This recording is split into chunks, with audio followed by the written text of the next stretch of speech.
important thing is the underlying rights, which is your story, your script, your play, your book, whatever source material. If you're writing it yourself, well, you don't need that because you've made a deal. You're creating an original work. But you're not a player until you have property that's proprietary to you. So pitching an idea doesn't really get you very far because then somebody has to pay you for it. And if they pay you for it, they'll probably own it. So I don't care how long it takes. If you're writing something, write it yourself or option a property from somebody, and do not pitch it until it's optioned, until you own it for a certain period of time. An option usually goes for, give yourself at least 18 months. You can get options for free. You don't have to pay necessarily for options, or they can be very expensive. They can be 5% of the purchase price. So depending on what you're, and for a feature, they can be 5% of the budget. So if you have a big budget, that's a big purchase price. 10% of that's a big number. But on the other hand, I got the rights to a best-selling novel in Japan for no money because they figured, well, Michael's going to run around out there and try to get it done, and that'll be a benefit to our author.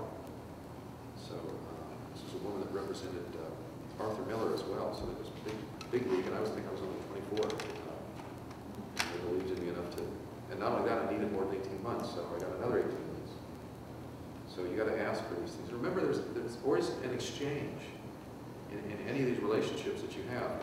So the exchange there was I was able to offer, I was going to knock on a lot of doors and make a lot of people in the community, creative community, Hollywood community, aware of this particular author. So always look for the exchange. I shot a little digital movie in Cornwall a couple years ago, and I wanted to transfer it to shot in Digibate, and I wanted to transfer it to 35mm film. So it was about a $15,000 job. So I went to a lab and I did what all of you do and everybody else does, which is I'd like a free transfer. I'd like to try it out. You can use the film or, Well, everybody's going to, hundreds of people are going to these labs, independent filmmakers who can't afford transfer features somewhere between $40,000 and $70,000 feature film. So I said, well, what can I offer back? I thought, before I went to them, and I said, okay.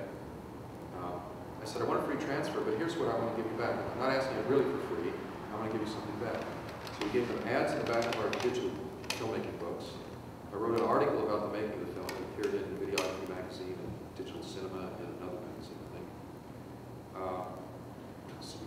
Credits, of course. In any press release it was mentioned. Any invitation or any promotion went out there, the title was on it. And a couple of other things. And I said I would mention their name in the seminars. Creative Film Services, London. Fulfilled